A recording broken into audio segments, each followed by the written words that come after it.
뭐 사건 번호는 이제 물로 기재해야 되겠죠. 2006 물. 이 특정된 양식에 필요한 사항을 기재하고 공탁 원인 사실은 별지로 기재해서 그 다음에 이건 동시행 조건이기 때문에 공탁으로 인하여 소멸할 질권 또는 재단권, 그 다음 반대급부의 내용, 이거는 반대급부의 내용이 되죠. 거기에 동그라미를 치고 실제로 반대급부를 판결 주문을 요약해서 인용을 했습니다. 이렇게 공탁을 하면 법원 공무원이 자기 공탁 공무원 기재 부분에 날인을 하고 이걸 가지고 신청한 지정된 공탁물 보관자, 창고업자한테 가게 되는 거죠. 그 다음 페이지 67페이지 창고업자로부터 일정한 양식을 제가 만들어 갑니다. 공탁물 보관자가 우리 검정공탁일 때는 은행이기 때문에 은행에 알아서 전산으로 갔다가 전산에서 은행에 알아서 전산으로 보내기 때문에 공탁물 납입 통지라는 별도의 양식을 쓰지 않더라도 돈만 내면 공탁이 완료되지만 물건이기 때문에 할 수 없이 이 공탁서를 법원에서 도장을 받고 그 공탁서를 들고 물건을 털에 싣고 창고업자에 가서 물건을 갖다 맡깁니다. 그럼 창고업자가 이 공탁물 납입 통지서에다가 도장을 찍어주고 거기 인감증명을 주는 거죠. 그걸 가지고 다시 법원 공탁계에 와서 제출하니까 공탁이 완료되더라는 겁니다. 그래야 법원으로서는 공탁이 완료됐다는 것을 서류상으로 정리를 할 수 있다는 거죠. 그럼 최종적으로 맨 마지막에는 그 영수증, 공탁물 보관자에 납입된 영수증, 이것이 공탁서가 완료가 됐습니다.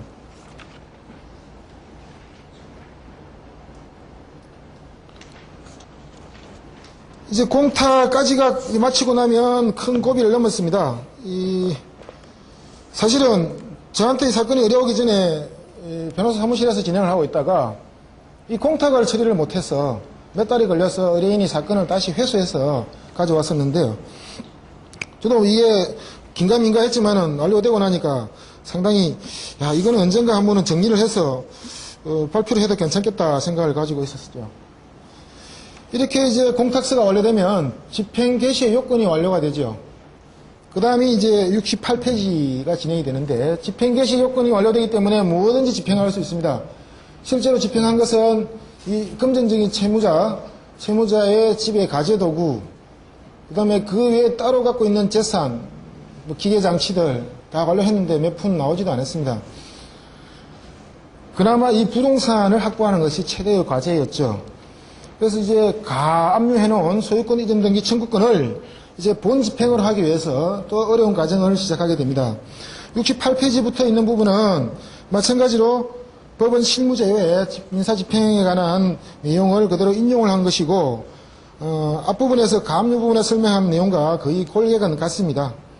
막바로 집행을 하는 것이 아니라 책임자선으로 귀속을 시켜놓고 그 다음에 금전을 환가하는 절차, 그렇게 가야 되는 2단계지 청구권 자체를 곧바로 처분해서는 안 된다라는 것이고요.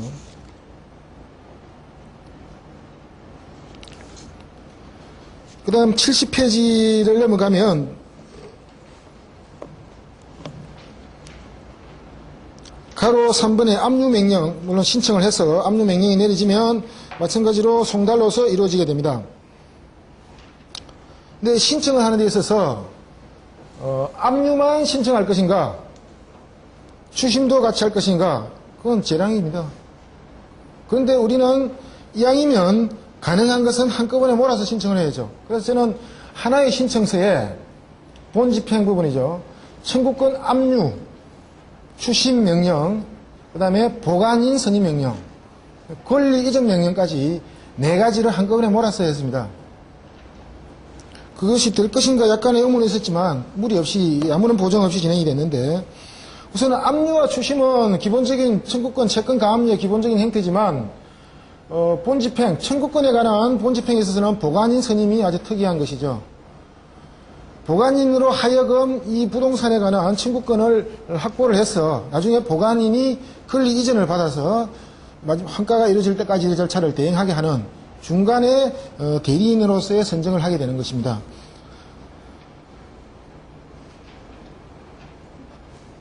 그 그 다음 이제 권리 이전 명령도 같이 청구하는데, 이 권리 이전 명령과 보관인 선임 이 부분과 앞부분, 청구권 압류 부분은 동시에 할 수 있는 경우도 있지만 동시에 할 수 없는 경우도 있습니다. 목적물의 소재지가 압류를 명하는 법은 가압류에서 지금 본압류로 전이하는 형식이 되니까 그 법원과 보관인 선임 권리 이전 명령을 관리하는 법원이 다를 경우에는 따로따로 해야 됩니다.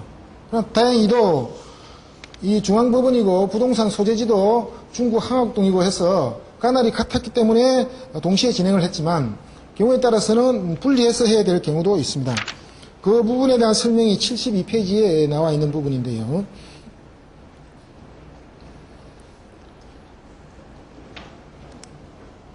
그렇게 신청을 하면 이거는 본집행이기 때문에 판사의 결정이 아니라 사법보좌관이 결정해야 되는 것이죠. 경우에 따라서는 사법보좌관이 이렇게 골치 아픈 거를 보증 없이 해줄까라고 걱정했습니다만은 유능한 보좌관을 만나가지고 아주 무리 없이 아주 신속한 속도로 결정이 났습니다. 보관인을 선임을 누구로 할 것인가? 이 교재상으로나 뭐 책자로는 구속되지 않지만 가장 만만하고 쉽게 될 수 있는 부분이 법원 집행관으로 하게끔 하는 게 가장 일반적입니다. 그렇다고 법원 집행관의 이름을 특정해서 들어가는 것이 아니라 서울중앙지방법원 소속 집행관 사무실에 집행관으로 하여금 해달라라는 식으로만 특정하면 알아서 결정을 해 내려줍니다. 그 다음 보수를 지급하게 되죠. 보관인. 이 사건에서는 보수는 50만 원을 지급했습니다.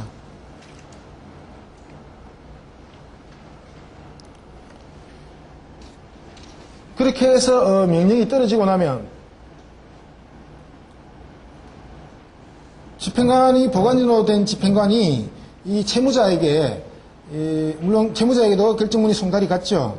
채무자에게 소유권 이전에 관한 절차를 넘겨라 라고 촉구를 할 텐데 이 집행관은 전화번호를 알려달라고 했더니 전화를 하고 말더라고요. 전화를 해서 넘길 거냐 말 거냐 전화 2분 하고 더 이상 집행이 불능하다. 불능조서를 만들어줬습니다. 저희가 필요한 것은 이 단계에서 채무자가 임의로 이행할 것을 기대한 것이 아니라 추심소송을 전제로 뒀습니다. 추심소송을 하기 위해서는 보관인 명령이 내려지고 권리 이전 명령이 내려졌음에도 불구하고 하지 않을 걸 전제로 그러면 그것을 해결하기 위한 다음 단계가 추심소송이라는 거죠. 이 채권 압류 추심에서도 추심금을 지급하지 않으면 추심소송을 하지 않습니까? 마찬가지로 소유권 이전 등기 청구권에 관해서 압류를 하고 그 청구권을 추심할 수 있다. 그 다음에 그 채무자는 보관인에게 권리 이전을 하라. 권리 이전에 필요한 서류를 교부하라고 되는데 그걸 이행하지 않으면 그것을 강제하는 절차가 추심소송이라는 겁니다. 몇 가지 단계를 거칠 수밖에 없는 그런 사안입니다. 만약에 추심소송에서 성소 판결을 받으면 그 판결을 가지고 판결에 의한 소유권 이전 동기 소송, 동기 신청을 하게 되는 거죠. 그렇게 되면 채무자로서의 책임재산이 기속이 될 것이고 그 단계에서 강제경매를 신청하는 것 그렇게 예정되어 있는 겁니다. 그 다음 이제 실제 사례를 보겠습니다. 76페이지죠.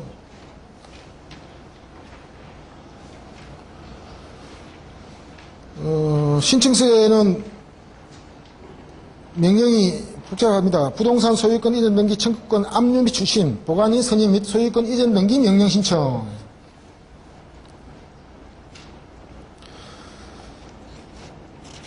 77페이지 맨 하단에 신청 취지가 보면 상당히 6개의 문단으로 구성이 되어 있습니다. 첫 번째는 가등기에 기한 본등기. 원래 이 채무자가 확보하고 있는 것이 가등기에 대한 본등기 청구권이기 때문에 가등기에 기한 본등기 청구권을 압류한다라고 특정을 했습니다. 여기서 고민을 했던 부분은 가등기에 대한 본등기를 하려면 그 원인을 써야 되는 거 아니냐. 날짜와 원인. 예를 들어 매월 며칠 매매 예약으로 있는 거. 그러면 본등기를 할 수 있는 예약 완결의 의사표시를 언제 했느냐. 당사자끼리 짜고 한 건데 예약 완결의 의사표시를 했을 수도 없고 그러면 가등기 서류를 등기소에 가서 열람을 해가지고 그 가등기 예약서에 진행적으로 들어가는 문구 언제까지 예약완결의 의사표시를 하지 않으면 자동적으로 예약완결 의사표시가 된 것으로 본다고 되어 있는 그런 표현이라도 찾아보려고 했더니 등기소에 보관되어 있는 등기 신청 서류에는 아쉽게도 가등기 예약서가 첨부되어 있지 않았습니다. 그래서 그러면 그거를 특정하지 못하면, 그러니까 본등기를 할 수 있는 원인 일자를 특정하지 못하면 이게 어려운 거 아닌가 해서 슬그머니 그 부분을 누락하고 그냥 막연하게 가등기에 관한 본등기 청구권을 하라. 나중에 추심 소송을 받으면 소송의 판결 날짜가 그 원인 일자가 될 수 있기 때문에 별 어려움이 없을 것이다 라고 생각을 하고 진행했는데 예상대로 그 부분은 문제가 없이 진행됐습니다. 숫자 2번의 부분은 이제 압류 명령에 대한 부속적인 효과로서 제3채무자는 채무자에게 소유권 이전 등기 절차를 이행하지 말아라라는 부분이고요. 3번 채무자는 이 청구권을 양도하거나 처분하지 말아라. 그리고 1번, 2번, 3번은 진행적인 청구권 압류 명령에 관한 기본적인 주문 형태에서 약간 응용만 될 뿐입니다. 4번이 서울중앙법원 소속 집행관으로 하여금 보관인으로 선임해달라. 5번의 이제 권리 이전 명령입니다. 소유권 이전 등기 절차를 이 보관인에게, 법원이 선임한 보관인에게 이행하라라고 채무자에게 명령하는 것이, 제3채무자에게 명령하는 것이죠. 그 다음 6번이 추심할 수 있다. 이렇게 해서 필요한 절차를 다 한꺼번에 몰아서 한 방에 신청으로 작성을 했습니다.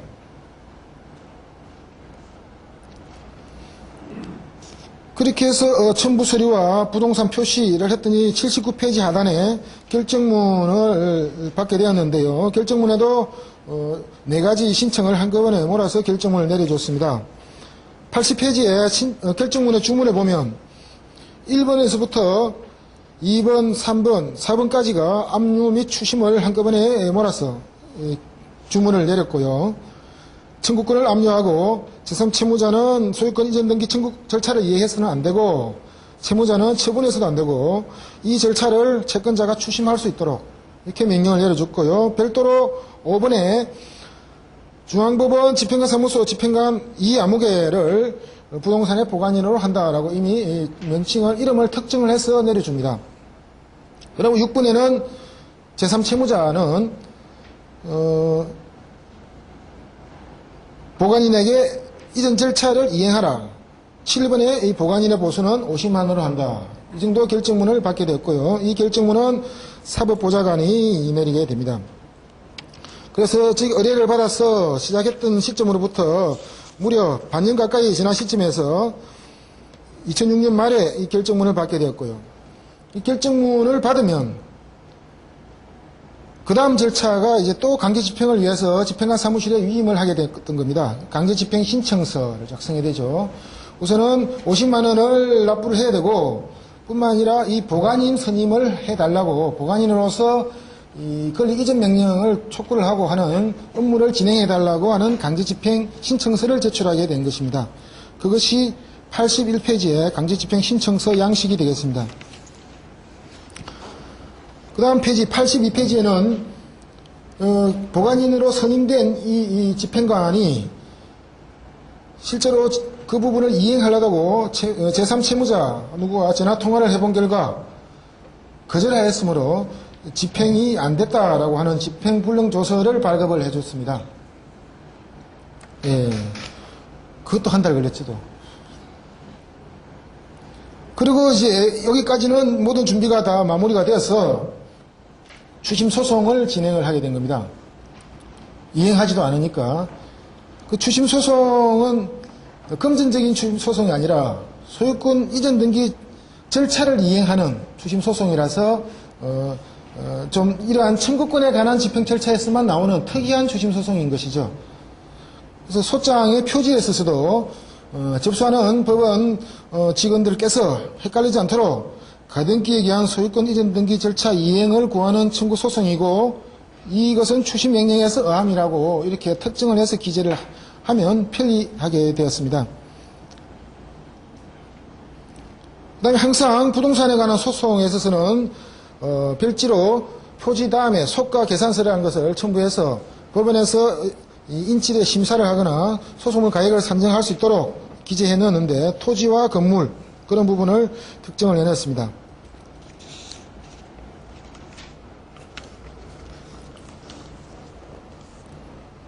그 다음 84페이지 이제 소장의 실제 기재례를 보겠습니다.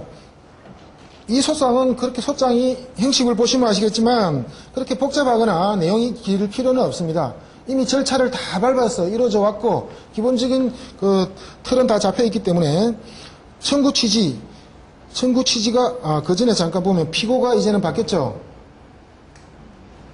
추심 소송에서는 피고가 제3채무자가 피고로 들어오는 게 되죠. 추심에 응해야 되는데 금전적인 채권의 압류 추심에 있어서도 당초의 채무자가 피고가 되는 것이 아니라 그 추심 명령을 받고도 돈을 주지 않는 제3채무자가 피고가 되는 거죠. 추심 소송은 정부금 소송도 마찬가지고 이 사례에서도 마찬가지로 추심 소송은 당초의 채무자가 아니라 이 가등기 절차를 이행해 줘야 될 소유자 그 사람이 피고가 된 거죠. 사실은 채무자나 피고가 된 제3채무자는 부부지간입니다.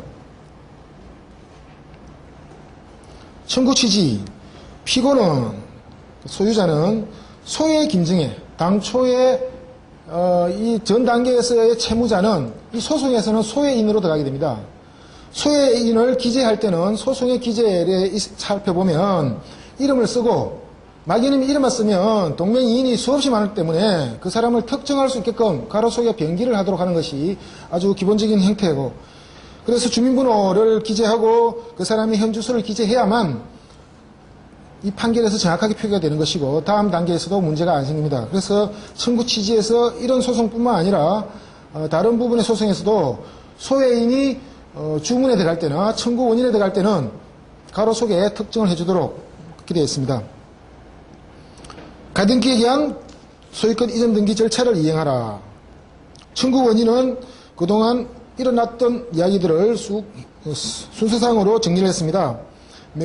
압류 명령을 받았고 추심하도록 되어 있는데 보관인을 선임해서 보관인이 추심을 했으나 거절했다. 그래서 그 추심 명령에 기해서 이제는 이 소송이 이런 것이다 하기 때문에 청구 원인은 그렇게 복잡하게 구성하지 않더라도 간략하게 정리가 되었습니다.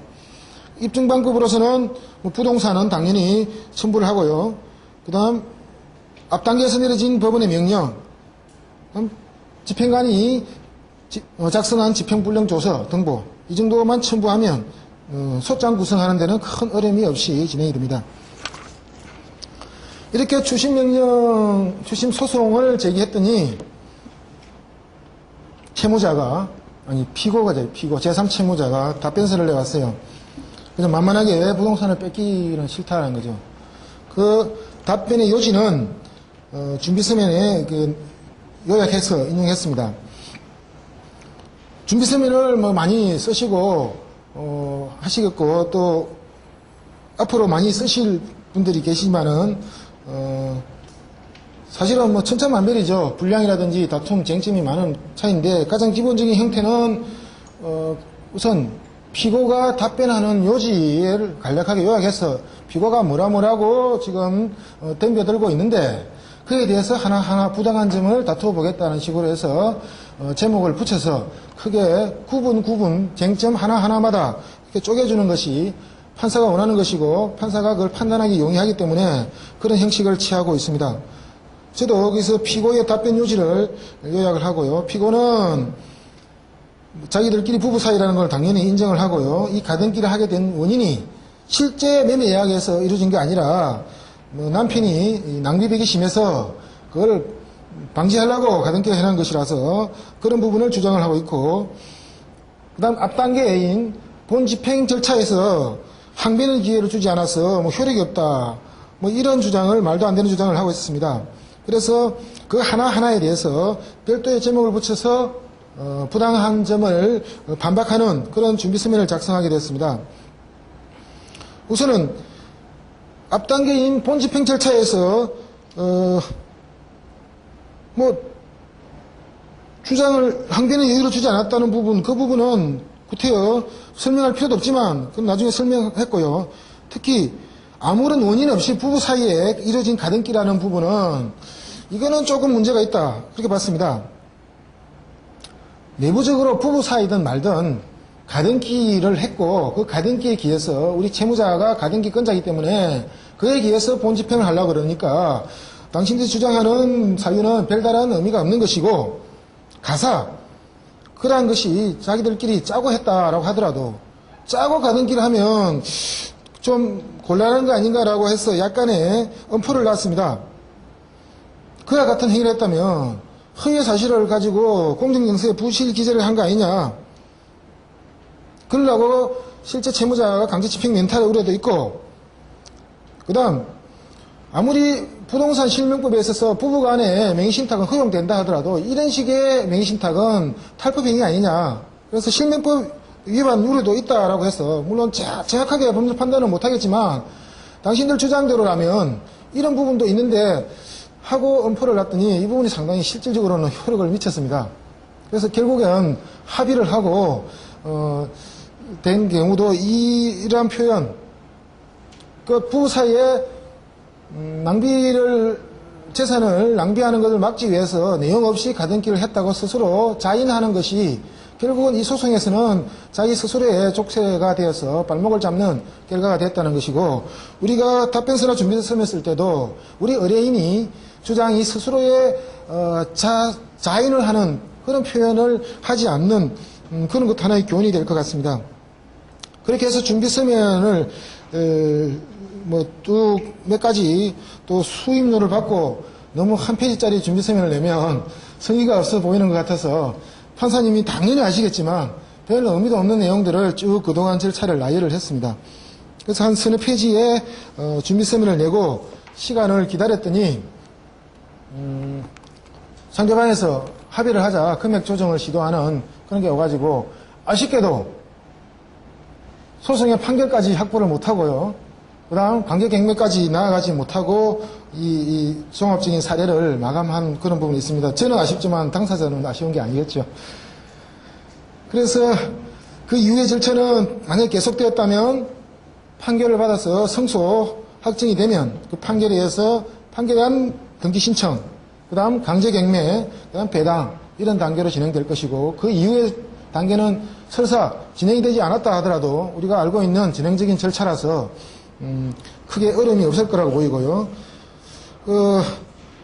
분량 때문에 그런지 제 성격 때문에 그런지 말이 갈수록 시계가 쳐다 보이고 말이 바빠지고 그러는데, 어쨌든 오후 첫 시간은 이 정도로 해서 종합 사례를 마무리하고요.